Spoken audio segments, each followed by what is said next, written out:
Hunt 'em Big with Steve Bartella is brought to you by Bush Hog, Easton, Wildlife Research Center, Millennium, Rage Broadheads, Reconics, Redneck Blinds. One of the best tools you have for hunting, whether it's bow hunting or shotgun hunting, muzzleloader hunting, rifle hunting, are mock scrapes. Now, the whole key is when it comes to that peak scrape phase, on through the rut, you have that licking branch right in front of that buck's nose in an area where he is experiencing other deer activity.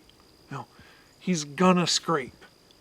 It really helps if you go ahead and use a Magnum scrape dripper with golden scrape so that scent, it primes it, it gets it going good, and it keeps that scent charged from that scrape for up to 2 weeks without having to go back there day after day after day. Okay, but if you don't have one and you can't get to the store to get that stuff, you don't absolutely have to have it. The keys are to select level ground or slightly angled upwards towards the licking branch in areas where with high deer concentration and relatively open forest floor. Why? Because scrapes are just like the human equivalent to a billboard. They're meant to advertise information to a bunch of deer, so you need that deer concentration and you need them to stand out. Okay. Now, where they come in so handy for hunting is, take scrape trees for example. You're hunting a 4-acre opening. You can't cover that with your bow. So you plant that scrape tree 20 yards in front of your stand. You take a bushy tree with a licking branch that when cut and planted 2.5 to 3 feet in the dirt is going to have that licking branch right at nose level. And then you point that licking branch at that stand so that when those deer come in, they go ahead and they give you beautiful shot angles.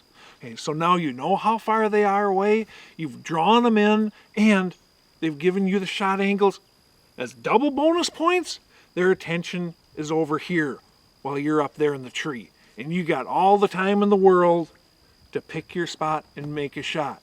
When you're in the woods, oftentimes you can bend a limb down right to nose level. If there aren't limbs available in the area, cut some, assuming this is your property, or you can get permission to do this, nail them or wire them to the tree.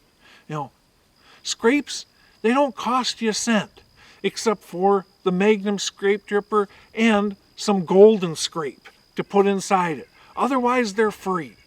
And you don't have to use that on every single scrape. And they make a very positive difference in your success. Hunt 'em Big with Steve Bartella is brought to you by Bush Hog, Easton, Wildlife Research Center, Millennium, Rage Broadheads, Reconics, Redneck Blinds. Scrapes are one of the most underutilized hunting tools there are out there. Creating mock scrapes, that is. You can plant scrape trees, you can bend down branches, you can cut limbs, and if you have permission to do so, nail them or wire them to trees. You do that, you can position bucks for the shots, you can draw them in, you can get them to spend more time around your stand than they otherwise would. Use them, they will help you.